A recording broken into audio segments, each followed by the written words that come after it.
Emfa Emra Bedwam Jumedi so Ebra so say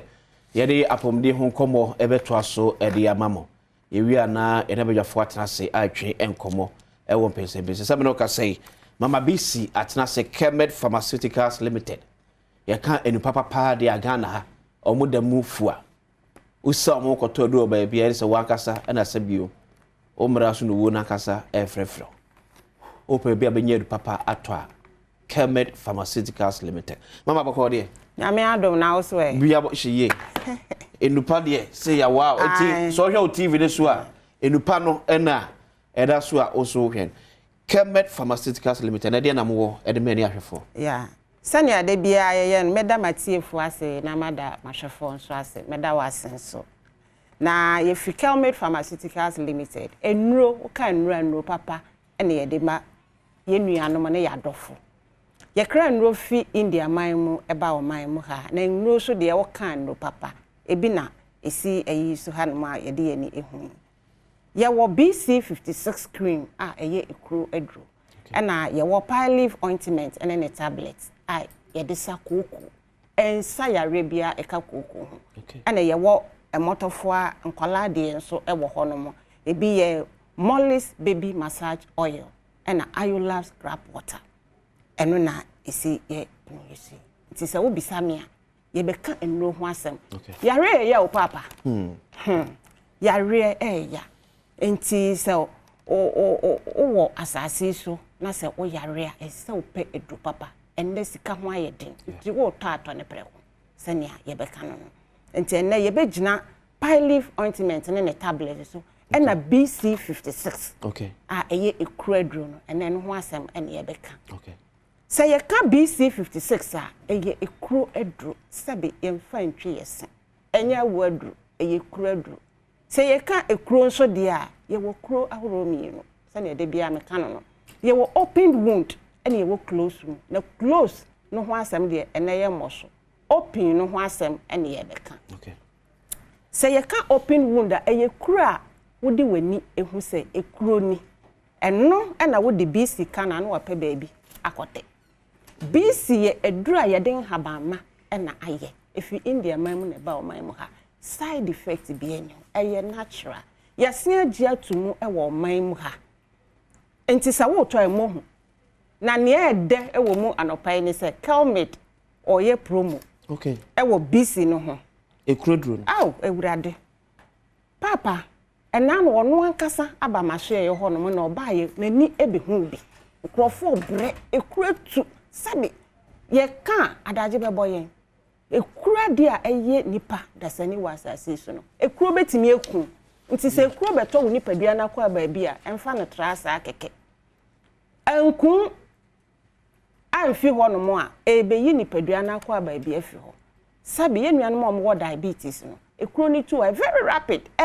developing ten se sia na asema ba ho ye kotwa sabi wo ena mienu anansa mienu kura etisen ene ye kotwa bi afiri ho da bi masa ade no ema enti Kelmed ye promo wo BC ni ho kan ho na koto bi ye ma mre kakra bi akodu August na ye wie samre nyina kode wo bowra shop bia mu a ye ton edura wo se me pe BC 56 ni Kelmed da akofa wan fa ma wa ento bia eye da akra we ya na to eno na be yi kuro no efi ho kwa na asama bonus bi a ekuro no ewu a enya wetwa plastic surgery asem bi enu plastic surgery na ye ka no enye bibi keke o kwa ye mfa ncho na ukofa test bebremu akopa obi abetwi moja nya se ukọ ya ye wa ha na ye da to na bi o eye procedure on its own sa enti ye wo plastic surgery department nti entwen masamre ne mma na wo de BC tu kuro so a yiyi ensu biara ewom twetwe no na abuild granulation tissues aka ekuro ya amoa na kansi okay na say the first part say ensu na ewo ekuro mu no ebe dry sa ensu ne nya ko papa nyame nhira wo ne sa asam nko a wo kan ye twetwe nsuo no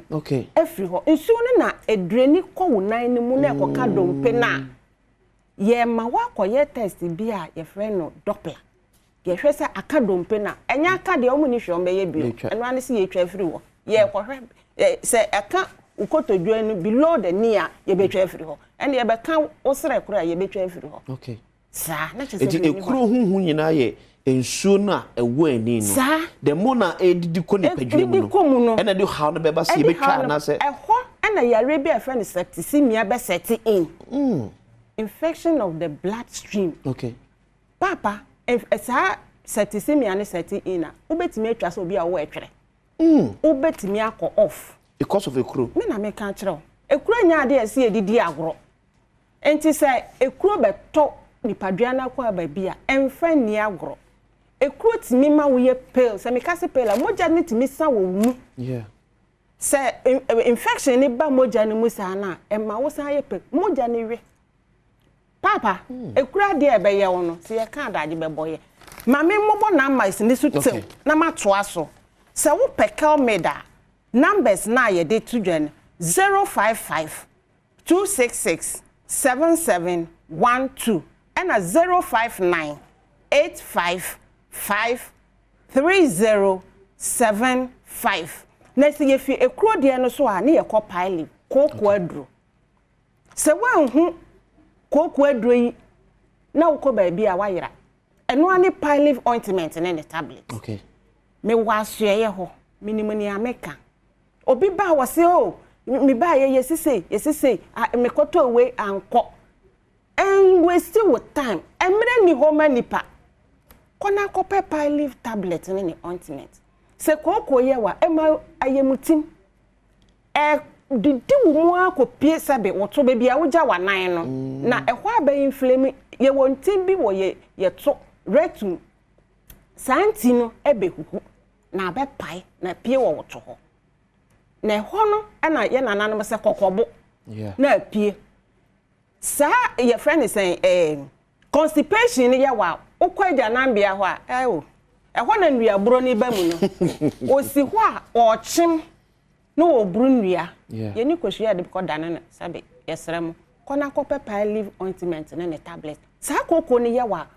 woto kwan no ehyehew wotena ho a wontimi ntena ase woti ho se ne awudanda wo ho ani wonni ahoto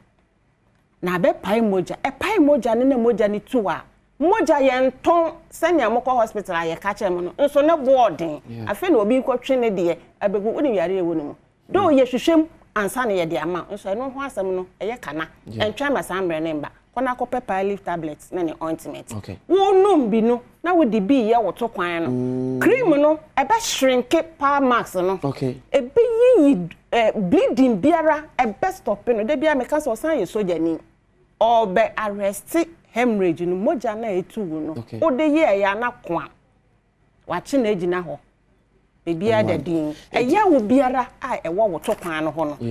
ni nyina bejai na nti wo pep yen ya so ye no ubowura pharmacy biara ubenya ye wo ho no eduro ni bi wo ho no na nkra ha ukotudu ebe ye nuanom nkramofo asore dan na ubenya bi adabraka opposite Malcolm ubenya bi na plaza okanshi Elohim Adepa House Ashama opposite Menya Krobo Rural Bank ubenya bi Madina opposite Malcolm Kofori Dua Gapsin Pharmacy Bano Pharmacy Sunyane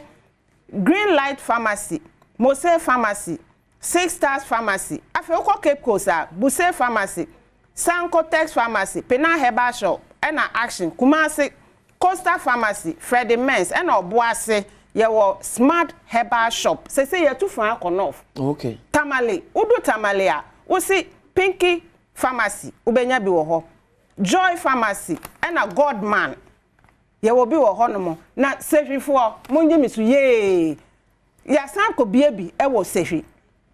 Escora Pharmacy ukọ hono a ubenya bi eben police station dada Kumasi station eben hono mo ura ope ubenya bi atiefuo ne adofo monkonko pe bi nto na mo house ntwa medamase era say mama BC and from Kelmed Pharmaceuticals Limited and out to say it omo enkanti but opedu papa ebetimi aboawo